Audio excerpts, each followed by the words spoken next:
আসসালামু আলাইকুম রহমতুল্লাহি ওয়াবারাকাতু। সুপ্রিয় মুক্তির পথের দর্শকবৃন্দ, মহান আল্লাহ তাআলা পবিত্র কোরআনুল মাজিদে ইরশাদ করেন, আফা হাসিবতুম আন্নামা খলাকনাকুম আবাসা ওয়া আন্নাকুম ইলাইনা লা তুরজাউন। তোমরা কি ধারণা করছো যে আমি তোমাদেরকে অনর্থক সৃষ্টি করেছি এবং তোমরা আমার কাছে ফিরে আসবে না? আল্লাহ তাআলা আমাদেরকে অনর্থক সৃষ্টি করেননি, বরং আমাদের প্রত্যেককে নির্দিষ্ট একটি দায়িত্ব দিয়ে দুনিয়াতে পাঠিয়েছেন। কিন্তু বাস্তব সত্য হলো, এই দুনিয়া একটি চরম ধোঁকা। দুনিয়ার শোভনীয় চাকচিক্যতা আমাদের চোখের সামনে পর্দা ঢেলে দিয়েছে, যে পর্দার আড়ালে রয়েছে আমাদের প্রকৃত ও ভয়ঙ্কর আরেক দুনিয়া তথা পরকাল। যখন মানুষ মারা যায় তখন তার চোখ থেকে পর্দা উঠে যায়, ফলে সে নতুন আরেক দুনিয়া দেখতে পায়। সেটাই হলো আসল ও প্রকৃত দুনিয়া। নিঃসন্দেহে প্রত্যেকটি মানুষ এই সুন্দর পৃথিবীর মোহমায়া ছেড়ে প্রকৃত দুনিয়াতে চলে যাবে। তারা আর কখনো এই দুনিয়ায় ফিরে আসবে না।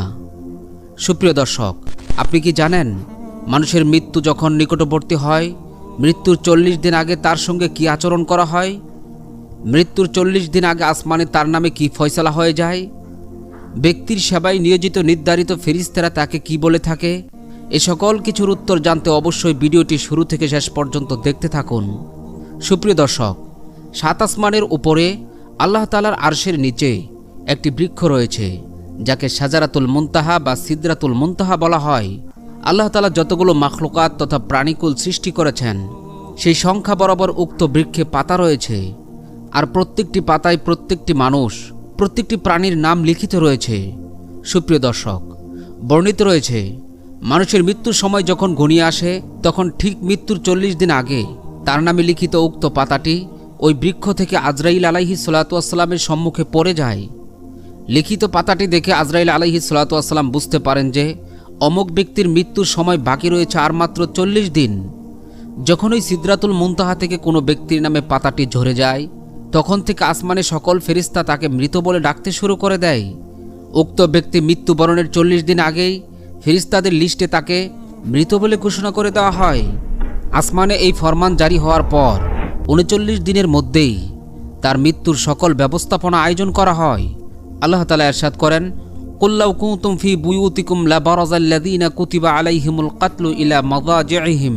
হে নবী, আপনি বলুন, তোমরা যদি নিজেদের ঘরেও থাকতে, তবু তারা অবশ্যই বেরিয়ে আসতো নিজেদের অবস্থান থেকে, যেখানে তাদের মৃত্যু লিখে দেওয়া হয়েছে। ফলে 39 দিনের মধ্যেই তার মৃত্যুর স্থান ও মৃত্যু কিভাবে হবে সেটা নির্ধারিত হয়ে যায়। ফলে কারো যদি অ্যাক্সিডেন্টের মৃত্যু হয়, তাহলে সে কোন রাস্তায় কোন গাড়ির চাপায় কখন কিভাবে মৃত্যুবরণ করবে, সেটা সব কিছু কুদরতি নিজামে প্রস্তুত হয়ে যায়। সুবহানাল্লাহ। যখন সে 39 দিন পেরিয়ে 40 দিন পূর্ণ করে ফেলে, তখন ওই মালাকুল মাউত তার রূহ কবজ করার জন্য তার সামনে এসে বসে যায়। হাদিস শরীফে বর্ণিত আছে, যখন মানুষের অন্তিমকাল উপস্থিত হয় এবং রূহ বের করার সময় ঘনিয়ে আসে, তখন 4 জন ফেরেশতা তার কাছে উপস্থিত হয়।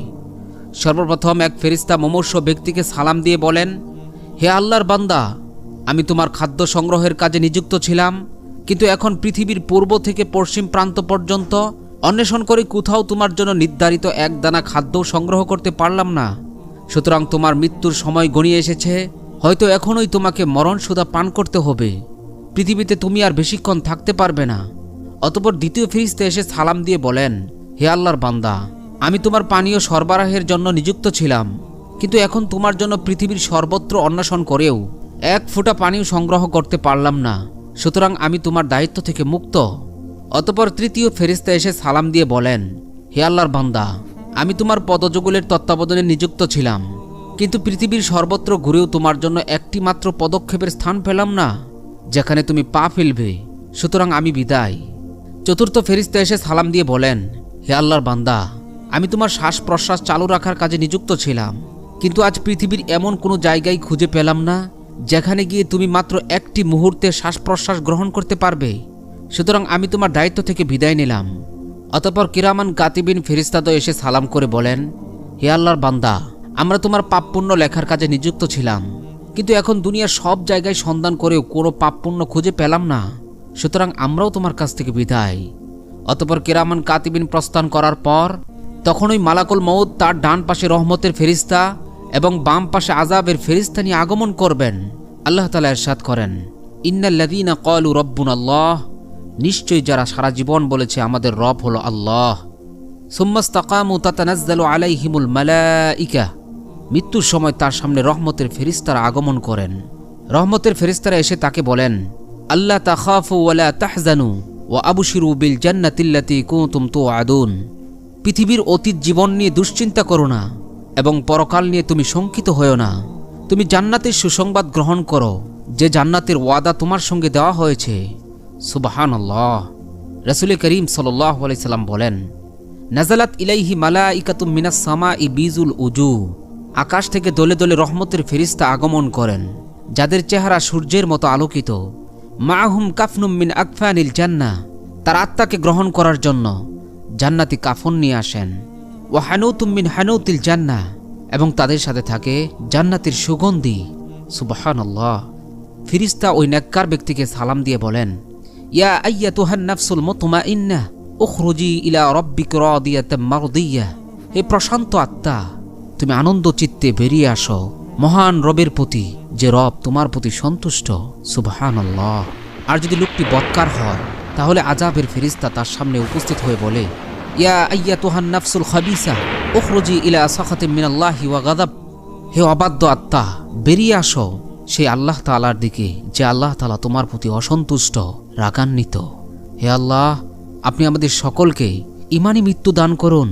মৃত্যুর সময় আমরা যেন বলতে পারি, আশহাদু আল্লা ইলাহা ইল্লাল্লাহু ওয়াহদাহু লা শারীকা লাহু ওয়া আশহাদু আন্না মুহাম্মাদান আবদুহু ওয়া রাসূলুহু। হে আল্লাহ, আপনি আমাদের নিরাশ করবেন না। আমিন।